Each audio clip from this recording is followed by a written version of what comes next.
Welcome to Visionaire Farms in El Dorado, Wisconsin.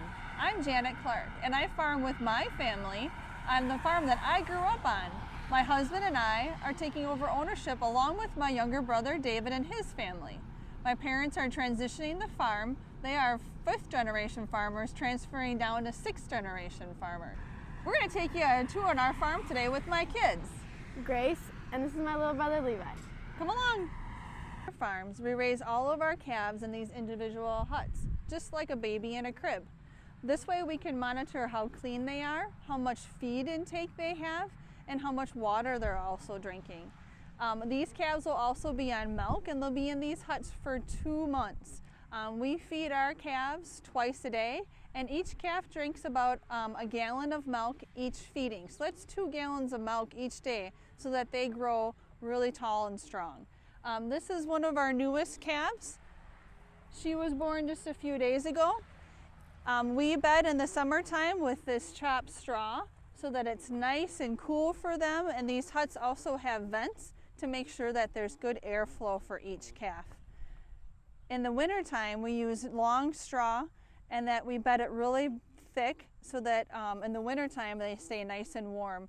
They also have jackets on them in the wintertime to make sure that that's an extra layer of warmth. We pasteurize the milk that we feed our calves. Pasteurization is heating up the milk into a high degree for a period of time to kill the bacteria in the milk. Just like the milk that you consume in from the grocery store, it's also pasteurized to make sure it has the best high quality milk for you.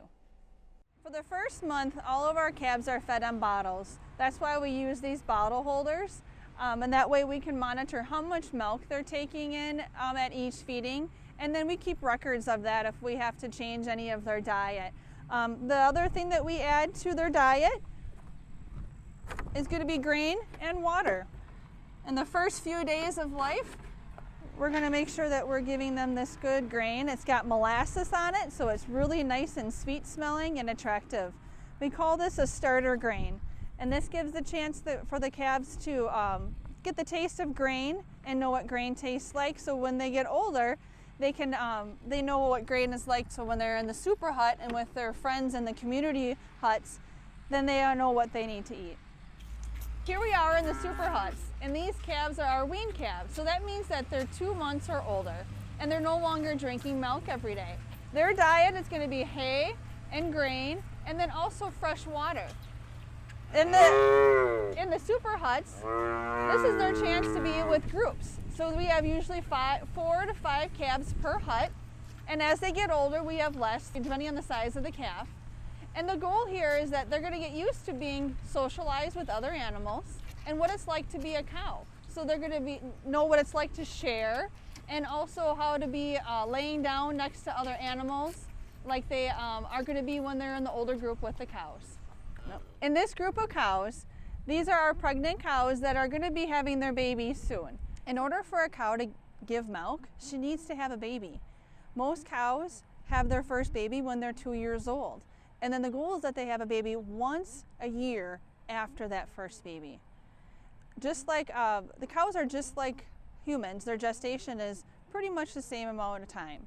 But cows are different. They go on their maternity leave 45 to 60 days before they have their calf. These cows here are on their maternity leave. They're resting.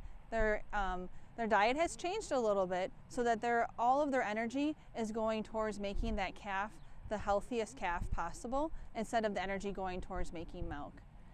Once they have their calf, then they are in the group with the cows that we've seen in the other barns, and that's when their work really starts, is after they have a calf. Unlike humans, they take a rest after they've had their baby. This cow here is 2 years old. She's going to be having her first calf pretty soon. She weighs about 1,200 pounds. That's pretty big.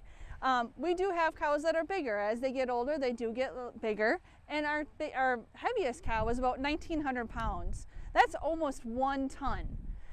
She's 2 years old, but our oldest cow right now is 12 years old. And she's had 10 calves. So like I said before, 1 calf a year is usually our goal.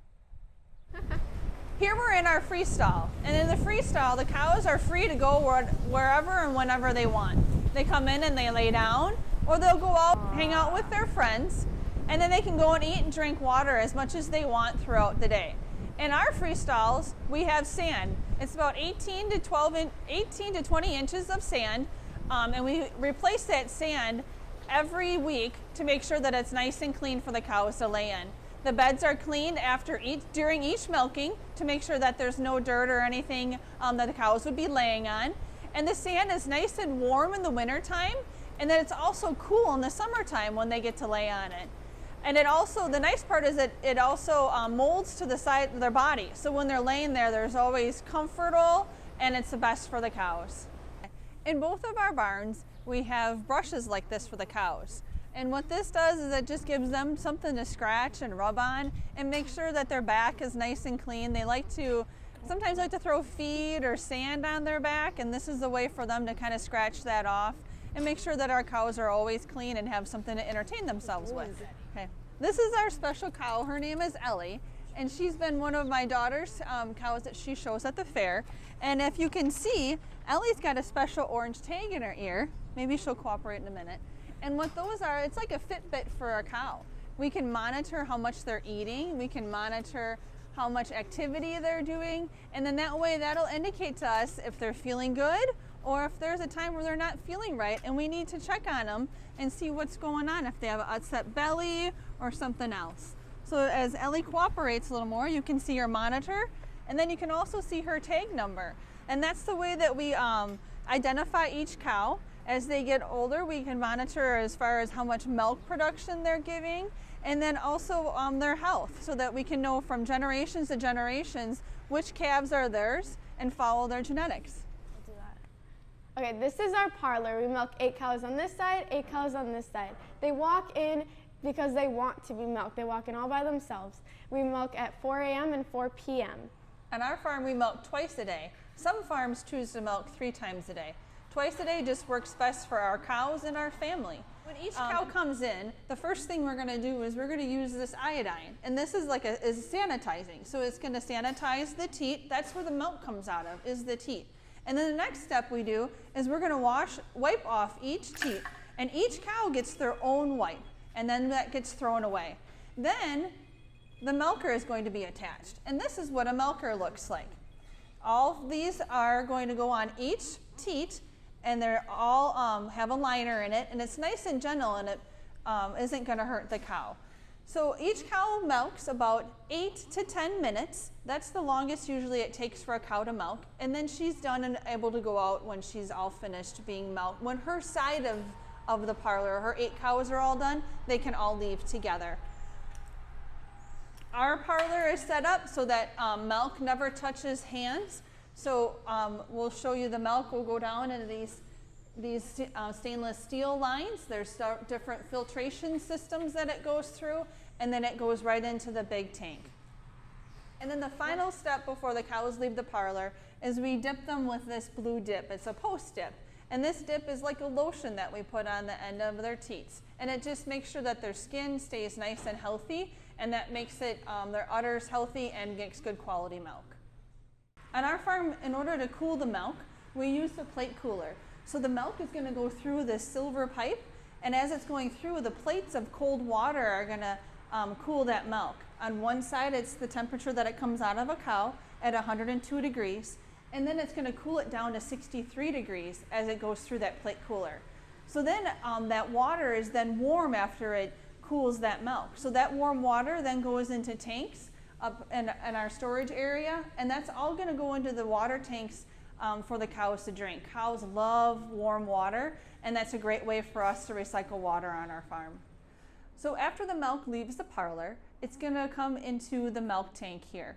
And this milk tank is going to cool the milk even further. From the 63 degrees when it left the parlor, it's going to cool it down to 38 degrees. And that's for food safety. We need to make sure the milk is at the optimum level to keep the quality and the purity of the milk for the processor to make the best cheese out of it, or other dairy products. In here, there's a big, huge paddle that's going to be mixing the milk to make sure that the milk doesn't separate while it's cooling it down. Our farm, our milk is picked up once a day, and that's right around 11,000 pounds of milk that we're shipping, and that equates to about 1,300 gallons of milk that's going to be picked up once a day by the milk truck. Again, we want to make sure that our milk is always the best quality, so the milkman takes a small sample of the milk before he puts it on his truck, and that's going to make sure that it's the purest, most safe milk for you to drink and for our processor to make into the best cheese. Our family also drinks milk. We want to make sure that it's going to be the best that we're giving to our consumers. At Visionaire Farms, we feed our cows once a day. These cows just got fed, and the cows are going to consume about 95 to 100 pounds of feed per day, and they drink a lot of water. That's a whole bathtub of water. So that's about 30 gallons to 40 gallons of water per day that these girls are consuming. So on our farm, we feed it's called a total mixed ration, or in our terms, a TMR. And what that is there's a combination of lots of different feeds in there. There's haylage, which is hay that's chopped up and then fermented. Corn silage, which is the same as a big stalk of corn, and we chop it into small bite sizes. And then we add in cottonseed, soybeans, and also some minerals and vitamins in there for the cows. And our purpose is that we want, every time a cow takes a big chunk of food, we want it to be the same, balanced diet each time they eat. And we use a nutritionist, and he comes twice a month, and he evaluates the cow's health, and he also looks at how the quality of the feed is that we're feeding at that time if we need to make any changes. At Visionaire Farms, we make sure that we have the highest quality feed because that makes the highest quality milk.